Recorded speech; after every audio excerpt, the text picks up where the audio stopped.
Perhaps you've seen it. Maybe in a dream. A murky, forgotten land. Hey everyone, it's Blue Lizard Jello, and welcome to Blue Plays Scholar of the First Sin. Now, I don't have much to say right now. I am going to let the cutscene play for those of you who haven't seen it. For those of you who have and you want to skip ahead, there will be an annotation here, and for you mobile users, you can check the description for a link.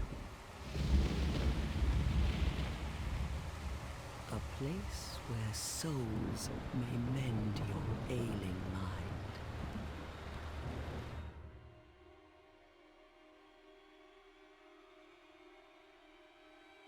You will lose everything.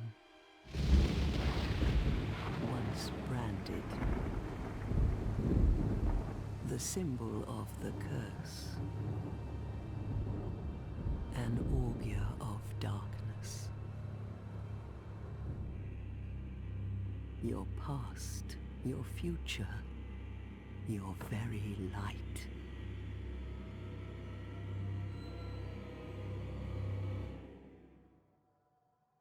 None will have meaning, and you won't even care. By then, you'll be something other than human. A thing that feeds on souls, a hollow.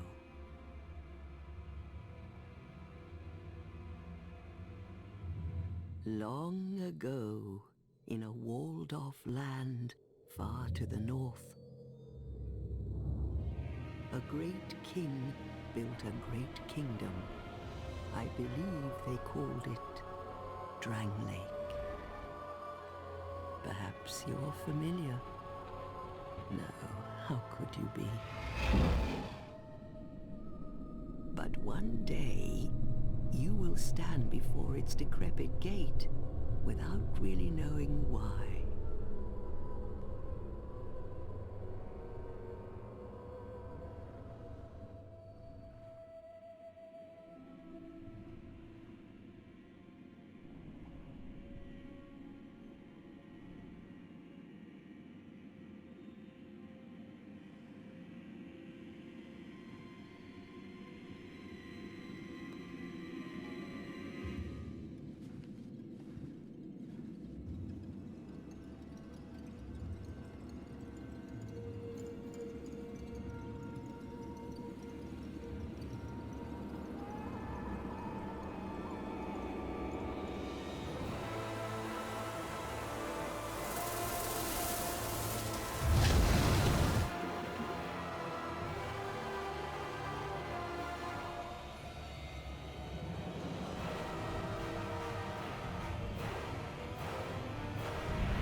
Drawn to a flame.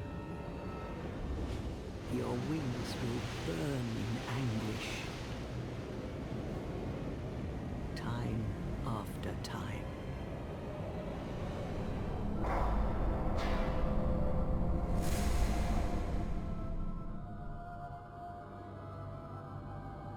For that is your fate. The fate of the cursed.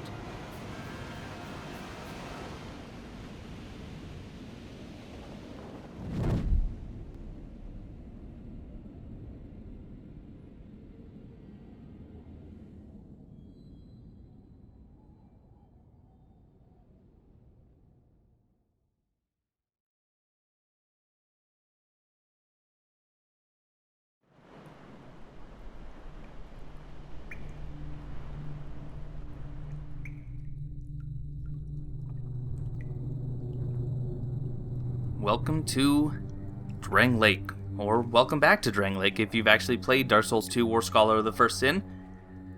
Let me tell you a little bit about the struggle that I've had actually getting to this place where I can actually play the game and record it and upload it for all of you. This will be my 5th attempt, I believe, at actually starting this series over the last few days, and those attempts have been wrought with difficulties such as being unable to record in 60 frames per second, even though my hardware should theoretically be capable of it.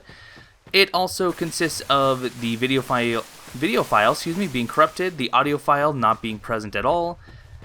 It's just been an absolute nightmare. So anyway, here we are at long last. I am truly hoping this is episode 1 of the playthrough. If not, I may just cry myself to sleep tonight and every night.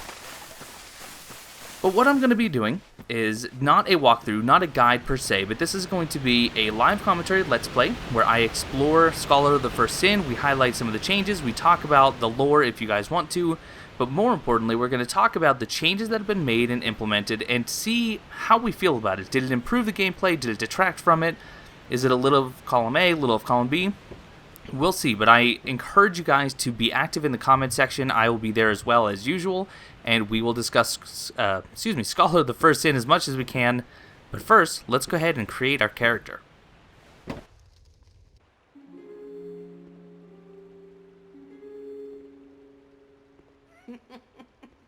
What seems to be the ruckus? Oh my, your face. The face of the curse. It's an undead. An undead has come to play. They all end up here. All the ones like you. You spoke to that kind old dear, didn't you?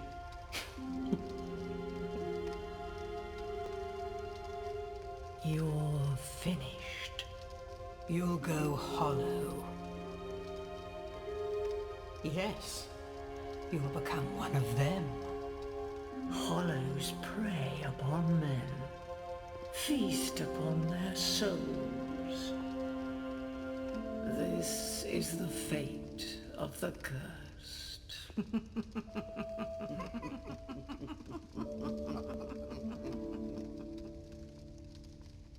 What is your name?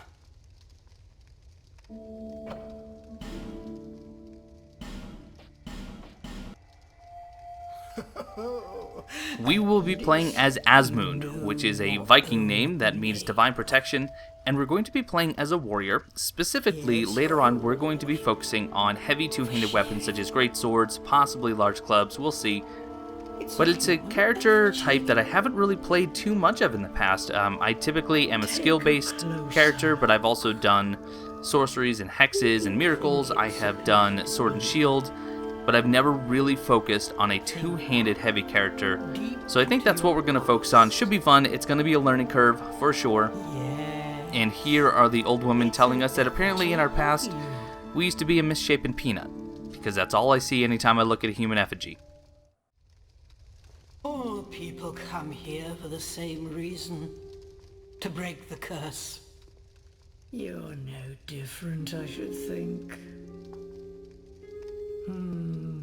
Doesn't stand a chance. Well, you never know.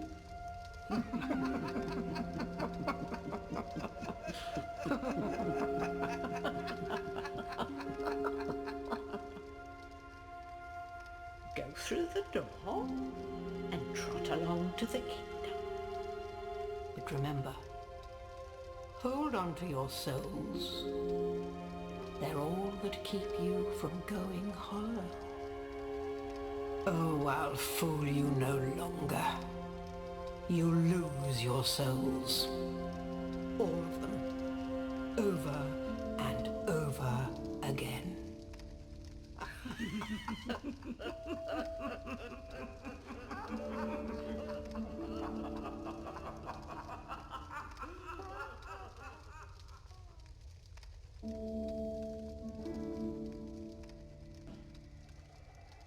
And this is something I don't know if anyone else is experiencing. Anytime I load the game, I am automatically in block mode, which is weird. I don't even use the keyboard. I use a controller exclusively, so not really sure why that happens. Luckily, I did find that pressing M fixes that very quickly. So this is Asmund, our warrior that we'll be playing for the duration of this playthrough. And something that I want to strongly encourage you guys to do as well in the comments is that this is not a spoiler-free Let's Play. And it's not spoiler-free from me to you, and it's not a spoiler-free Let's Play from you to me. In other words, as I play this, I'm not going to play ahead. I am going to upload a video at a time, and it is going to be going up, should be every other day. and that should give time for you guys to watch the video and comment, as well as discuss the areas that I'll be going to next in case there are things and secrets and changes that I might miss. I want to experience as much as I can in this playthrough, so feel free to tell me, for example, if I'm in Forest of Fallen Giants and I say Hades Tower will be next, let me know about any secrets that you know of in Hades Tower so I can actually be on the lookout for those, instead of just waiting until you see if I find them and then I have to backtrack. So, as far as changes go, because I've had all of these different video woes, I can tell you that I have done things betwixt. I've done poorly fighting this ogre this time for some reason. I'm gonna try to get him to sit for me. Huh? There we go. Get him in the sit animation. So I've done things betwixt Majula, Forest of Fallen Giants, and Hades Tower. So as far as things that are different there, I am fairly well versed in that area. If I miss something, please let me know that. But I feel confident that I found most of the secrets at least. But everything else going forward will be at least semi-blind. I wouldn't call it truly blind because obviously I've played Dark Souls 2 extensively. But as far as changes go, that is where the blindness will actually impact how we play the game. Trying to keep him in this loop, but he's up against a tree, and that's never a good thing. Alright, we're just gonna reset him. Or not. Oh! Are you kidding? Are you kidding? I'm dead already? To the ogre? I thought we could just finish him off.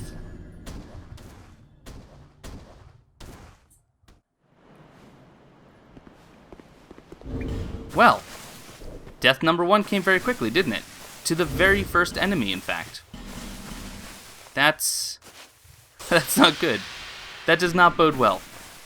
That does not bode well. Anyway, onwards and upwards. Let's go ahead and... We don't even have any souls in that bloodstain. Jiminy crickets. Let's try this again so we can get our stone ring, shall we?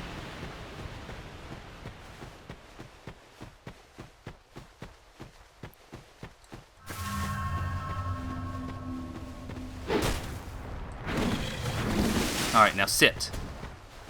Good boy. But what I want to kind of direct him into the middle, so I'll stay on this side. This is working.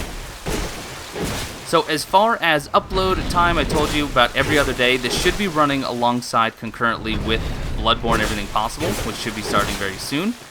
And every other day is the goal, and as far as length goes, I actually am not going to set a set length on these videos. I'm not going to say at 30 minutes I'm going to cut it. Instead, what I want to do is create natural breakpoints in the videos that make sense, and for the most part that is going to mean that we actually focus on an area at a time. So today's video will be things betwixt and Majula, the next video will be Forest of Fallen Giants, so on and so forth, which means some videos might be rather short depending on the area, and some of them are going to be a little bit longer. For example, this video is probably not going to quite be a half an hour, but Forest of Fallen Giants is probably going to be closer to 45 minutes.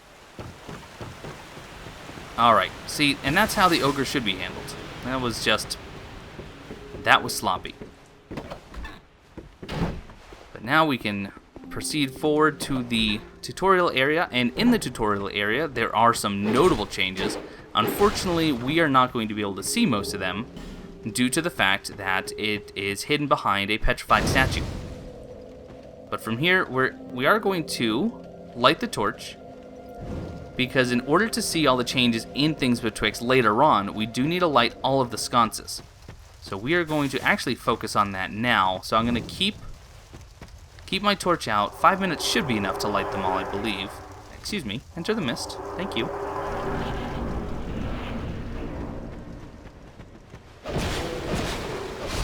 I am going to kill these, even though the souls are piddly. They are worth getting at this stage.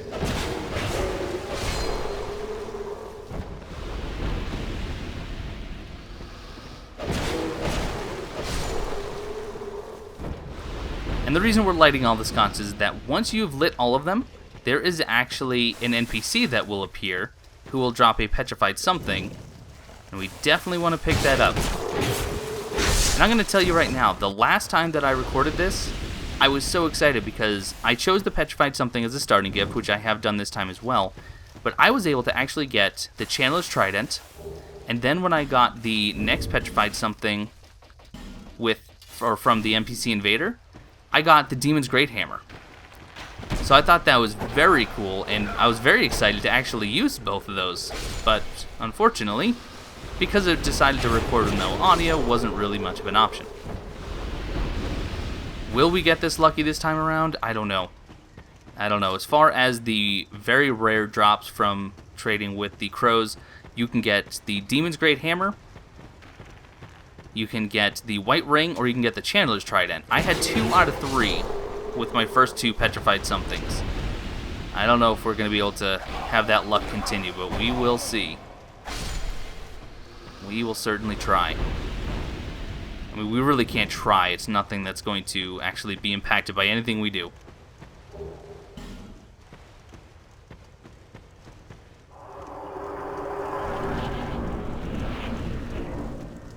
Phew, phew. Give it smooth. You, give it smooth.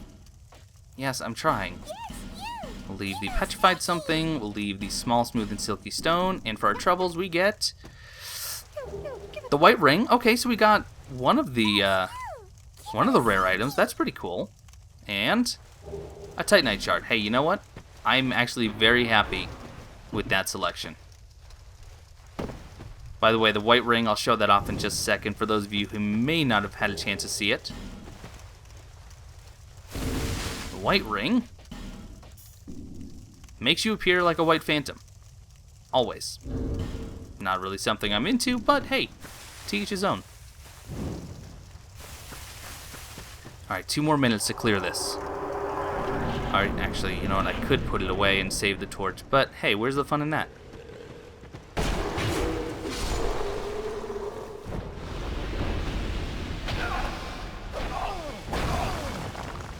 Alright, now, let's light this. And I'll actually put the torch away for now.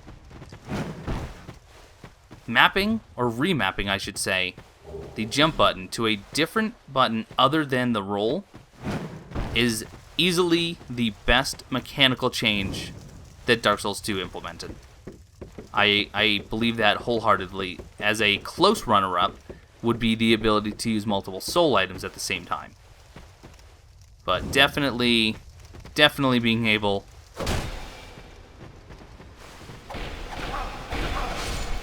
Sorry, got distracted. Definitely being able to jump with a different button is #1 in my book. Cracked red eye. Or we might do some invading. I'm trying to do things differently on this character, and invasions are not something that I typically do, or ever, really. So I think trying to get some PvP will actually be fun on this character. There's that one. Get this one. We're not going to be able to go and fight those ogres because one of the other changes is this.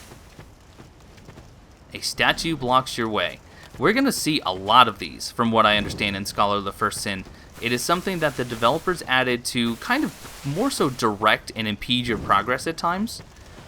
I don't know that it is the greatest of decisions always, but I think sometimes it was good. Although, for you speedrunners out there, or for those of you who enjoy speedrunning, it has become somewhat detrimental to the running of this game because routes are 100% different now. So I wanted to highlight this. So we came from a dark forest. Let me actually go take another quick look at it. Sorry, I should have actually focused on this while I was still there.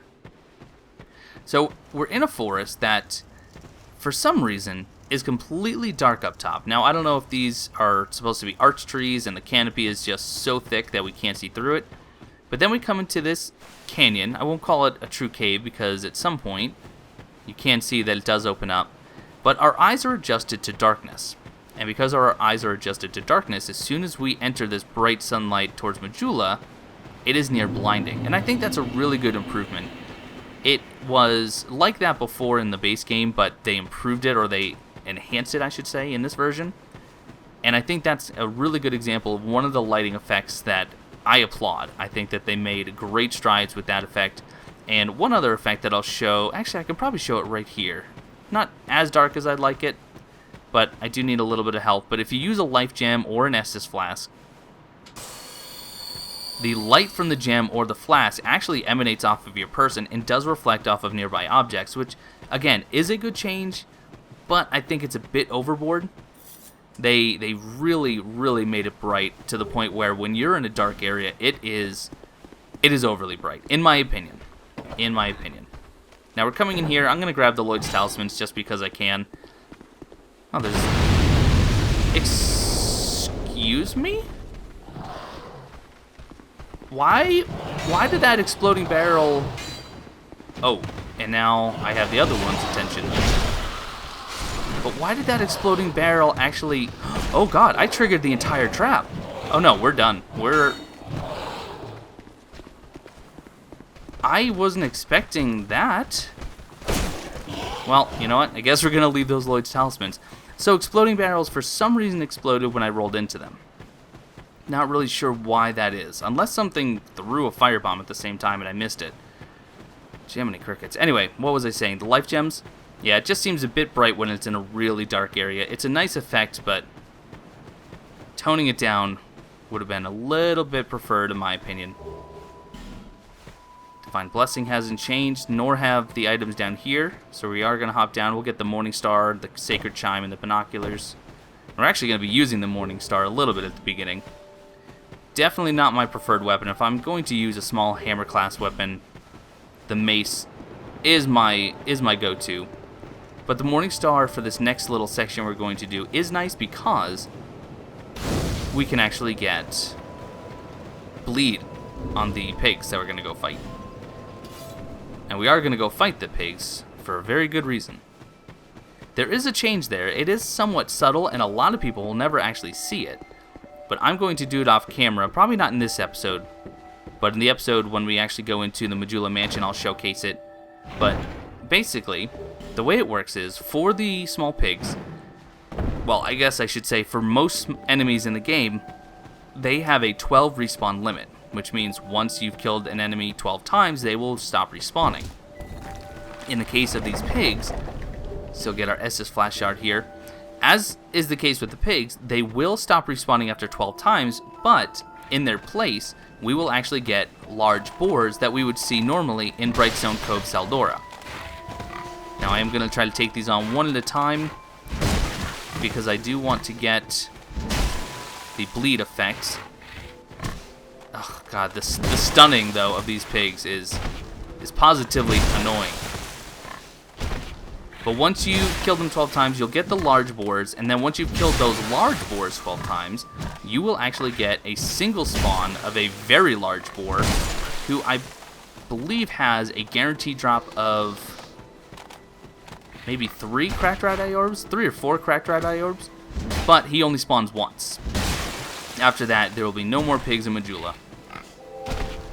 But speaking of respawns and limits and things of that nature, previously, if you were farming an enemy and they despawned completely because you've killed them 12 times, in order to get them back, you would burn a bonfire ascetic. That has been changed in Scholar of the First Sin that shouldn't have hit me, pretty drastically. There's the bleed. And what I mean by pretty drastically is the fact that if you want the enemies to respawn, a bonfire ascetic will no longer do that for you. The bonfire ascetic will respawn the items that you find on corpses and in wooden chests, and it will respawn the boss of the area, but it won't actually respawn the enemies.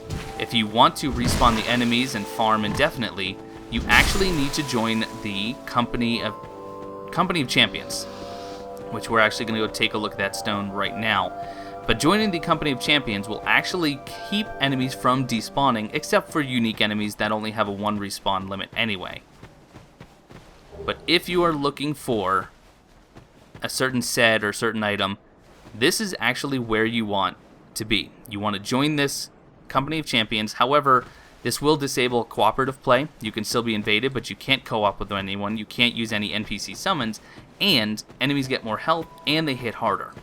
So think twice before you just go ahead and throw around your allegiance to that covenant all willy-nilly like.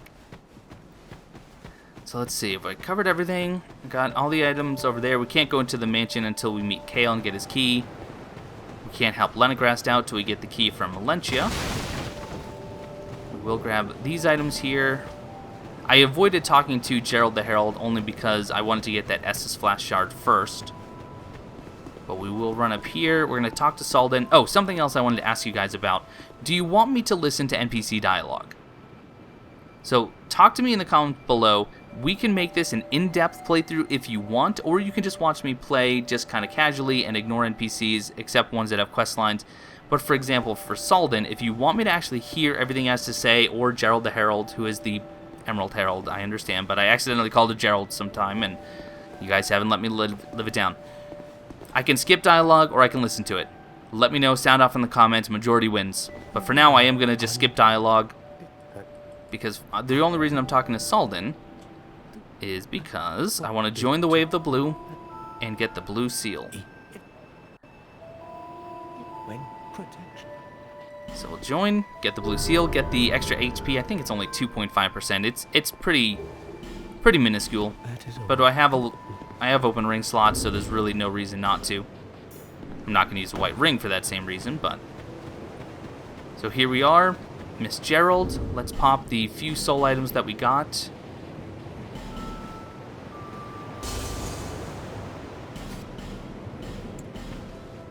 And then we can talk to her, get our Estus Flask, upgrade our Estus Flask, and level up. There's our flask. Again, I'm just skipping dialogue. If you want to hear it, just let me know. We'll go back. It is a shard I found. Thank you for noticing. Creep.